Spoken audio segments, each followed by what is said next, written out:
Students, today we will start political science subject. Okay, we shall study as political science the subject that was taught as civics till standard 8. Okay, as we did in civics, we are going to study our political life in political science too. Okay, in the civics textbook, till now, we have studied local self government institutions, India's constitution, and our political system or governmental structure. In this class, we are going to study India's relations with the world. You must have understood world geography through the study of geography, right? And you must have become familiar with the global historical events through the study of history. Now, through the study of political science, we are going to study India's relations with the world and some major global issues. Okay? Next topic to be covered. इस part में हम कौन सा topic cover करेंगे? First one is introduction, second interdependence, third international relations through foreign policy, fourth one is background and last one is first world war. Okay, जो दो war हुए थे तो इस पार्ट में सिर्फ हम फर्स्ट वर्ल्ड वॉर के बारे में पढ़ेंगे. हमें नेक्स्ट वीडियो में हम सेकेंड वर्ल्ड वॉर के बारे में पढ़ेंगे. ठीक है, सो फर्स्ट देखते हैं introduction. We are dependent on different persons, institutions and organizations in the society for different reason and for different facilities. See, कोई भी हो, पर्सन हो या कोई इंस्टीट्यूशन हो, ऑर्गेनाइजेशन हो, वो अपने फैसिलिटीज़ के लिए या फिर कोई रीज़न के लिए जो है किसी न किसी के ऊपर डिपेंड रहता है. कोई इंडिपेंडेंट हो सकता है क्या? नहीं. पर्सन अगर है तो वो भी किसी रीज़न के वजह से जो है किसी और पर्सन के ऊपर डिपेंड रहेगा. इंस्टीट्यूशन है, ऑर्गेनाइजेशन है, सोसाइटी में जो भी रहते तो वो किसी न किसी रीज़न के वजह से या फिर फैसिलिटीज़ की वजह से, कुछ जो है फैसिलिटीज़ जैसे कि अगर एक सोसाइटी में पाई जा रही है तो और अगर उसे दूसरी फैसिलिटीज़ की ज़रूरत है तो वो अगर उस सोसाइटी में नहीं पाई जा रही है तो दूसरे सोसाइटी पे डिपेंड है. ठीक है, our social life is interdependent and mutual cooperation has a very important place in it. तो हमारा जो सोशल लाइफ है वो कैसा है? इंटरडिपेंडेंट, यानी एक दूसरे के ऊपर डिपेंड है. म्यूचुअल कॉपरेशन, एक दूसरे को कॉपरेट करके चलते हैं. ठीक है, just as it is true about individuals and society, it applies to different nations as well. तो जैसे हमने सोसाइटी में देखा कि पर्सन्स है, इंस्टीट्यूशन है, ऑर्गेनाइजेशन है जो किसी न किसी रीज़न या फैसिलिटीज़ के ऊपर दूसरे के ऊपर डिपेंड है, तो ये बात सच है. तो वैसे ही सेम जैसे अगर इंडिविजुअल्स या फिर सोसाइटी के ऊपर ये बात अप्लाई हो रही है तो वैसे ही वर्ल्ड में जितने डिफरेंट नेशंस है, कंट्रीज़ है, तो ये बात जो है उनके ऊपर भी अप्लाई होती है. ठीक है, there are many independent nations in the world like India. मतलब वर्ल्ड में बहुत सारे इंडिपेंडेंट नेशंस है जैसे कि India. Some exchange and interaction goes on between them constantly. तो उनके बीच में, नेशंस के बीच में जो है कुछ ना कुछ एक्सचेंज यानी लेन देन चलता ही रहता है, चाहे वो गुड्स का हो या फिर कल्चरल हो, ट्रेडिशन का हो. ठीक है, अगर ट्रेड करेंगे, नेशंस टू नेशन ट्रेड करेंगे तो कल्चरल और ट्रेडिशन का भी इंट्रैक्शन उनके बीच में होता है. ठीक है, तो ये सारी चीज़ें कैसे चलती है? कॉन्स्टेंटली यानी रेगुलर. कोई भी जो है वर्ल्ड में जो कंट्री है वो इंडिपेंडेंट जो है नहीं है. ठीक है, मतलब खुद के ऊपर निर्भर नहीं है, किसी न किसी रीज़न के वजह से दूसरे कंट्री के ऊपर डिपेंड है. This independent state also enter into treaties with each other. Treaties means क्या होता है? समझौता. तो जो अगर कोई इंडिपेंडेंट स्टेट भी है तो उनको ट्रीटीज़ में जो है समझौता किसी न किसी कंट्री के साथ कोई ना कोई रीज़न के वजह से करना ही पड़ता है. A system of all these independent sovereign state comes up. तो जिसकी वजह से जो है इंडिपेंडेंट स्टेट जैसे इंडिया है, लेकिन कोई ना कोई मतलब रीज़न की वजह से उनको भी दूसरे कंट्री के ऊपर उसको भी दूसरे कंट्री के ऊपर डिपेंड रहना पड़ता है. तो इसकी वजह से कौन सा सिस्टम आया? International system. ठीक है, we call it international system. जब country to country, nation to nation trade होने लगा, तो उनके बीच में जो है एक्सचेंज बढ़ा, इंट्रैक्शन बढ़ा, तो ऐसे सिस्टम को क्या कहा गया है? International system. Let us get to know some features of this international system. अब हम ये इंटरनेशनल सिस्टम के कुछ फीचर्स देखेंगे. ठीक है, so first one is interdependence. First features कौन सा है? Interdependence. All the countries of the world are dependent on each other for one reason और द अदर. मतलब वर्ल्ड में जितने भी कंट्रीज है, ऑल द कंट्रीज, टोटल कितने कंट्रीज है? 195. ठीक है, तो वर्ल्ड में 195 कंट्री जो है किसी ना किसी रीजन के वजह से जो है वो एक दूसरे के ऊपर डिपेंड है. However, big, prosperous or developed a nation, maybe it can never be self-sufficient about all its needs. तो चाहे कितना भी मतलब big, prosperous, successful, developed nation क्यों ना हो, लेकिन वो अपनी जो ऑल नीड्स है, मतलब उनकी जितनी भी ज़रूरत है, जितनी भी ज़रूरत है, वो क्या उसके लिए सेल्फ सफिशिएंट कभी रह पाएंगी? मतलब अपनी नीड्स वो खुद पूरा कर सकती है? नहीं. भले ही वो बिग, प्रॉस्परस और डेवलप क्यों ना हो, उन्हें किसी ना किसी रीज़न की वजह से दूसरे कंट्री पे डिपेंड होना ही पड़ता है. ठीक है, even big nations have to depend upon other big and small nation. Even बोला गया है जो बिग नेशंस है यानी बड़ी बड़ी कंट्रियां हैं, वो भी जो है किसी रीज़न की वजह से या फिर फैसिलिटीज़ की वजह से बिग या स्मॉल नेशन के ऊपर डिपेंड है. अभी जैसे हमारी कंट्री इंडिया है, तो हमारी कंट्री में कौन से गुड्स फेमस है? जैसे हाई क्वालिटी के डायमंड्स है, स्पाइसेस है, टी, कॉफ़ी. ठीक है, तो ये हमारे जो कंट्री में ये गुड्स ट्रेमेंडस अमाउंट में जो है अवेलेबल है, लार्ज अमाउंट में अवेलेबल है. हो सकता है किसी कंट्री में जो है ये चीज़ें अवेलेबल ना हो, तो वो जो कंट्री है हमारे कंट्री के ऊपर इस सब चीज़ों के लिए डिपेंड हो. ठीक है, तो इसी तरह वर्ल्ड में जितने भी नेशंस है कोई ना कोई रीज़न या फैसिलिटीज़ के ऊपर एक दूसरे के ऊपर डिपेंड है. ओके, दस interdependence is an important feature of the international system that is today's global system.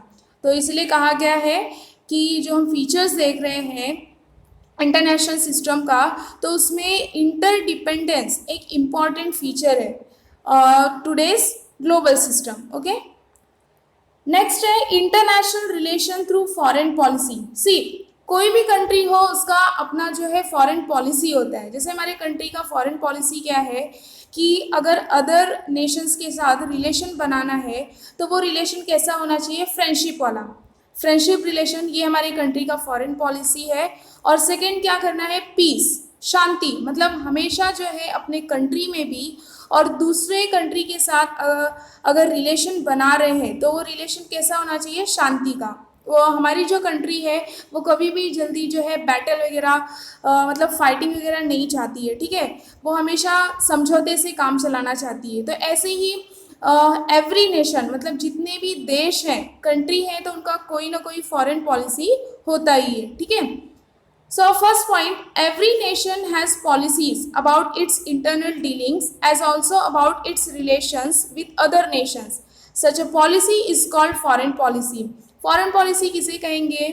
कि एवरी नेशन मतलब हर एक देश, हर एक कंट्री का कोई ना कोई पॉलिसी होता ही है ताकि वो अपने इंटरनल डीलिंग्स यानी उनके कंट्री में अगर कुछ भी मैटर या इश्यूज हो रहे हैं तो उससे वो डील कर सके.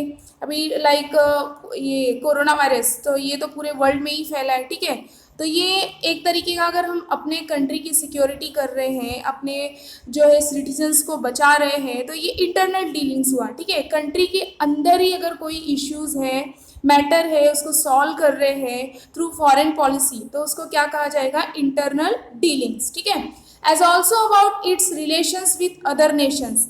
तो दूसरे नेशन के साथ में कैसा रिलेशन रखना है, तो ये सारी चीज़ें किसके थ्रू पॉसिबल है? Foreign policy. तो हर एक जो है कंट्री के गवर्नमेंट पॉलिसीज़ बनाते हैं, तो वो पॉलिसी को क्या कहा जाता है? Foreign policy. Okay, next, background. The world in which we live today has been shaped through many events and development. See, आज जो हम प्रेजेंट टाइम में जैसे लाइफस्टाइल से रह रहे हैं, जो भी मतलब खाना खा रहे हैं, जो हमारा कल्चर है, ट्रेडिशन है, ये किसके ऊपर डिपेंड है? हमारे पास्ट लाइफ के ऊपर. ठीक है, तो पास्ट लाइफ के ऊपर अगर डिपेंड है, तो हमने अगर पहले हमें हिस्ट्री नहीं पता होती तो हम कैसे अपने आप को डेवलप कर पाते? इंडिविजुअल्स डेवलप नहीं करते तो सोसाइटी कैसे डेवलप होती?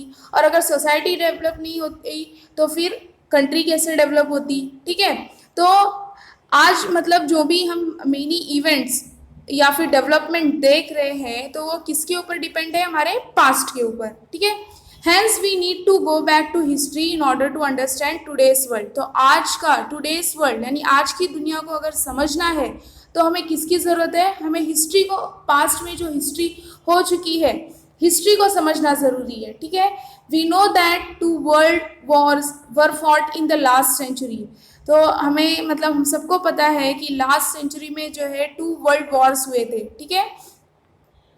There were the most important events in the world in that century.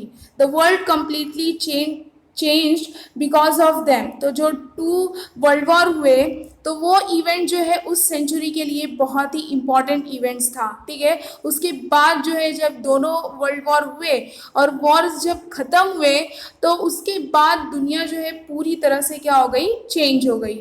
New currents of thought emerged.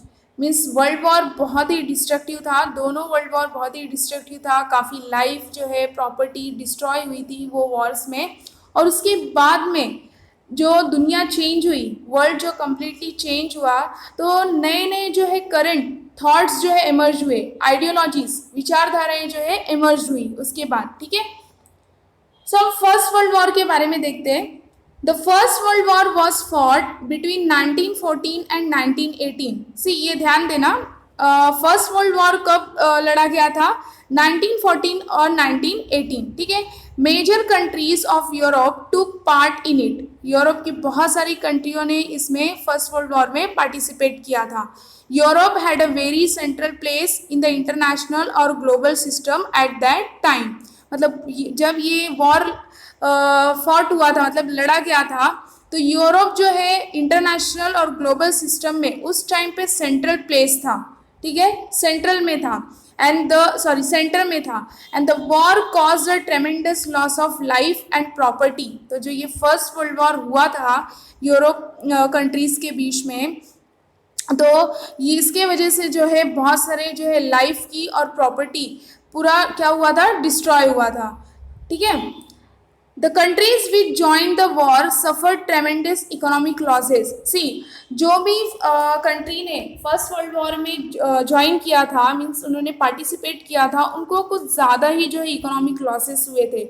उन्होंने बहुत सारे जो है ट्रेमेंडस इकोनॉमिक लॉसेस सफ़र्ड किए. फर्स्ट वर्ल्ड वॉर का मतलब जिन कंट्रियों ने पार्टिसिपेट किया था उनका तो बहुत ज़्यादा नुकसान हुआ, लेकिन जिन्होंने पार्टिसिपेट नहीं भी किया था उनका भी काफ़ी नुकसान हुआ था. ठीक है. Even the countries which did not join the war were impacted by the war. ठीक है. अभी मैंने आप सभी को बताया कि जिस कंट्री ने फर्स्ट वर्ल्ड वॉर में जो है ज्वाइन किया था, पार्टिसिपेट किया था, ठीक है, उनको तो ट्रेमेंडस इकोनॉमिक लॉसेस हुआ था. इवन जिन कंट्रियों ने मतलब ज्वाइन नहीं किया था, पार्टिसिपेट नहीं किया था फर्स्ट वर्ल्ड वॉर में, उनके ऊपर भी वॉर का असर पड़ा था. इम्पैक्ट मीन्स असर पड़ना. Countries involve in the first world war. अब हम देखेंगे कि कौन सी कंट्रीज जो है फर्स्ट वर्ल्ड वॉर में इन्वॉल्व थी. तो फर्स्ट कॉलम में देखिए elite powers. Elite powers means क्या होगा? जो एक साथ में थे, जैसे कि कौन कौन? Britain, France, Russia, Italy, America. Central powers यानी ये यूरोपियन कंट्रीज है जो सेंटर में थे. जैसे कि हमने देखा कि यूरोपियन कंट्रीज जो है वो सेंट्रल प्लेस था, यूरोप का सेंट्रल प्लेस था ये फर्स्ट वर्ल्ड वॉर में. तो सेंट्रल पावर्स कौन से थे? Germany, Austria, Hungary, Ottoman empire and Bulgaria. तो ये सेंट्रल पावर्स थे और ये एलिट पावर्स. तो इन दोनों के बीच में जो है फर्स्ट वर्ल्ड वॉर हुआ था. ये दोनों एक दूसरे के मतलब एलिट पावर्स और सेंट्रल पावर्स ये खिलाफ थे. ठीक है. और at the end of the first world war all the nations felt that such a war should not happen again and some measures need to be taken to achieve that end. ठीक है. जब first world war ख़त्म हो गया तो सारे Nations ने मतलब सारे नेशंस को ये फील हुआ कि ये जैसा वॉर हुआ है इसके बाद दोबारा ऐसा वॉर नहीं होना चाहिए. ठीक है. मतलब सारे नेशंस ने बैठ के बातचीत की, नेगोशिएट किया आपस में और ये मतलब सोचा कि ये फर्स्ट वर्ल्ड वॉर जैसा वॉर अब दोबारा जो है नेशंस के बीच में नहीं होना चाहिए और इसको ख़त्म करने के लिए कुछ जो है सम मेशर्स टेक करने की जो है अचीव करने की ज़रूरत है. ठीक है. मेशर्स मीन्स उपाय. An international organization called the League of Nations was established out of this thinking. जब सारे नेशंस को ये मतलब फील हुआ कि अरे ये फर्स्ट वर्ल्ड वॉर में तो काफ़ी जो है लाइफ की प्रॉपर्टी पूरे मतलब डिस्ट्रॉय हो चुकी है, तो ऐसा वॉर नहीं होना चाहिए, सबने आपस में समझौते किए, बातचीत की, उसके बाद में ये वॉर मतलब ये वॉर को अवॉइड करने के लिए एक इंटरनेशनल ऑर्गेनाइजेशन स्टैब्लिश हुआ, और उस ऑर्गेनाइजेशन का नाम क्या था? League of Nations. तो लीग ऑफ नेशंस एक इंटरनेशनल ऑर्गेनाइजेशन था जो किसके बाद, कौन से वॉर के बाद स्टैब्लिश किया गया? First world war. ओके, ये ध्यान रखना। It became an important platform to solve international disputes and carry out negotiation. तो ये क्या एक इम्पॉर्टेंट प्लेटफॉर्म बना, लीग ऑफ नेशंस एक इम्पॉर्टेंट प्लेटफॉर्म बना किसके लिए? टू सॉल्व इंटरनेशनल डिस्प्यूट्स, यानी नेशंस के बीच में जो भी डिस्प्यूट्स यानी झगड़े लड़ाइयाँ होती थी, तो ये एक ऐसा प्लेटफॉर्म था जहाँ पे ये सारी चीज़ें जो है आसानी से सॉल्व हो सकती थी। And carry out negotiation means Nations के बीच में बातचीत होना, और बातचीत करके जो है ट्रीटीज साइन करना। ट्रीटीज मीन्स समझौता करना। The main responsibilities of the league of nations was understood to be to avoid war. तो जो ये लीग ऑफ नेशंस जो एक इंटरनेशनल ऑर्गेनाइजेशन था, इसकी मेन जो है इसका मेन रिस्पॉन्सिबिलिटी क्या हुआ करता था? ऐसे जो वॉर है, जैसे फर्स्ट वर्ल्ड वॉर हुआ था, तो ऐसे वॉर को अवॉइड करना, ठीक है, होने से रोकना, ऐसे वॉर को होने से रोकना, ये लीग ऑफ नेशंस का मेन रिस्पॉन्सिबिलिटी हुआ करता था। And after the first world war major changes came about in Europe and outside Europe. और फर्स्ट वर्ल्ड वॉर जैसे ही ख़त्म हुआ तो यूरोप में और यूरोप के बाहर भी बहुत जो है काफ़ी चेंजेस हुए। फॉर एग्जाम्पल जैसे हम देखेंगे, earlier empires in Europe collapsed. मतलब फर्स्ट वर्ल्ड वॉर के बाद तो हमने देखा ही, फर्स्ट वर्ल्ड वॉर में जो है काफ़ी हद तक लॉस हुआ था लाइफ का, प्रॉपर्टी का। तो यूरोप में जो पहले के एम्पायर्स थे वो पूरे कोलैप्स्ड हो गए। कोलैप्स्ड मतलब ढह गए, पूरे डिस्ट्रॉय हो गए। And new Nations came into being, और यूरोप में नए नए नेशंस जो है सामने आए, ठीक है, एमर्ज्ड हुए, न्यू नेशंस एमर्ज्ड हुए। Next, many European countries had their colonies in the continent of Africa and Asia. See, हम ये जानते हैं, हम पढ़ चुके हैं कि यूरोपियन कंट्रीज ने एशिया कॉन्टिनेंट और अफ्रीका कॉन्टिनेंट पे कॉलोनीज सेटअप की थी। अफ्रीकन और एशियन को जो है एशिया में जितनी भी कंट्रीज़ है, अफ्रीका में जितनी भी कंट्रीज, सबको अपना गुलाम बनाया था और कॉलोनी सेटअप की थी। वो क्या करते थे कि जैसे एशिया जो है स्पाइसेस के लिए, जो है मसाले के लिए बहुत ही फेमस है, हमने देखा कि डायमंड ज्वेलरी वगैरह के लिए बहुत ही फेमस है। तो ये लोग क्या करते थे कि यहाँ से अफ्रीकन कॉन्टिनेंट और एशियन कॉन्टिनेंट से जो रॉ मटेरियल्स होते हैं जिससे गुड्स बनाया जाता है, रॉ मटेरियल्स किसको बोलेंगे? कच्चा माल। उसके बाद में इसको क्या करते हैं? इससे गुड्स बनाते हैं। तो ये अफ्रीकन और एशियन तो गुलाम थे ही, तो यूरोपियन कंट्रीज़ क्या करते थे? इनसे रॉ मटेरियल जो है सस्ते दामों में, चीप रेट में लेते थे और गुड्स बना के, प्रोडक्शन करके अपने ही कंट्री में जो है महंगे दामों में बेचते थे, ठीक है। Movements for independence started in these colonies. और उसके बाद में जब अफ्रीकन और एशियन जो है अवेयर हुए, जागरूक हुए, तो उन्होंने इंडिपेंडेंस पाने के लिए जो ये यूरोपियन कंट्रीज़ ने कॉलोनीज सेटअप की थी, तो उनसे आज़ाद होने के लिए इन्होंने धीरे धीरे जो है मूवमेंट्स यानी आंदोलन स्टार्ट किया ताकि कॉलोनीज से जो है छुटकारा मिल सके। These movements challenged the hegemony of the European nations. Hegemony means क्या होता है कि जैसे जिस भी कंट्री के हाथ में, नेशंस के हाथ में पावर रहता है, तो वो दूसरे कंट्री को क्या करता है? गुलाम बना के रखता है, उनको टॉर्चर करता है, ठीक है। हेजिमनी को इम्पेरियलिस्टिक भी बोल सकते हैं कि one group dominated by another group, okay. तो ये मूवमेंट जो है, जो भी एशियन ने, अफ्रीकन ने जो मूवमेंट किया, वो उन्होंने किसको चैलेंज किया? Hegemony of the European nations, ठीक है।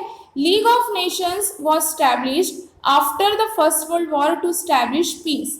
सी, फर्स्ट वर्ल्ड वॉर के बाद जो ये लीग ऑफ नेशंस, एक इंटरनेशनल ऑर्गेनाइजेशन स्टैब्लिश हुआ, वो किस रीज़न के लिए हुआ? फॉर स्टैब्लिशिंग पीस, शांति के लिए, ताकि ऐसा जो वॉर है वो दोबारा ना हो सके, ठीक है। But it did not succeed at preventive war. लेकिन किसके लिए ये इस्टेब्लिश हुआ? पीस के लिए और वॉर को अवॉइड करने के लिए। पर ये जो नेशन लीग ऑफ नेशन था ऑर्गेनाइजेशन, ये इतने ज़्यादा जो है सक्सेसफुल नहीं रहा, वॉर को ये रोक ही नहीं सका। ठीक है। Autocratic regimes came up in Germany. Autocratic मतलब क्या होता है कि जब टोटल पावर मीन्स जितना भी पावर है वो एक के हाथ में हो, सिंगल हैंडेडली, मतलब किसी एक के हाथ में। जैसे हमारे कंट्री में जो पावर है उसको डिवाइड किया गया है, ठीक है, यूनियन लेवल पे, स्टेट लेवल पे, लोकल लेवल पे। तो यहाँ पे जो है अगर पावर को डिवाइड किया गया हमारे कंट्री में, तो कोई किसी एक के हाथ में पावर नहीं है तो वो पावर का मिसयूज नहीं कर सकता। लेकिन जर्मनी में ऑटोक्रेटिक रिजाइम्स, रिजाइम्स मीन्स होता है गवर्नमेंट, ऑटोक्रेटिक मतलब एक ही सिंगल गवर्नमेंट के हाथ में पावर था। ठीक है। तो उसने पावर को मिसयूज किया। और ये कहाँ पे ऑटोक्रेटिक रिजाइम्स जो है आया? Germany, Italy, Spain and other countries. All these developments culminated in the second world war. और जैसे ही जर्मनी, इटाली, स्पेन और अदर कंट्रीज में ऑटोक्रेटिक रिजाइम्स इमर्ज हुए, वैसे ही ये सारे जो डेवलपमेंट जो है किसके कागार पे पहुंच गए? Second world war. तो पावर एक के ही हाथ में था, उसको तो लगा कि मतलब हाँ अब तो मैं जो चाहता हूँ वो कर सकता हूँ। ठीक है। इसलिए ये डेवलपमेंट्स किसके कागर पे कल्मिनेटेड, मतलब क्लाइमेक्स किसके कागर पे पहुंचा? Second world war. सी नीचे एक इमेज दिया है, Indian soldiers on a battle field in the first world war. Okay. तो फर्स्ट वर्ल्ड वॉर में जो भी इंडियन सोल्जर्स ने पार्टिसिपेट किया था, मतलब पार्टिसिपेट नहीं किया था इंडियन ने, फिर भी इंडिया के ऊपर जो है इम्पैक्ट पड़ा था। ठीक है। तो ये इमेज है फर्स्ट वर्ल्ड वॉर का, बैटल फील्ड का। So hope you understand this part. In the next part we will study about second world war and cold war. Thank you for watching this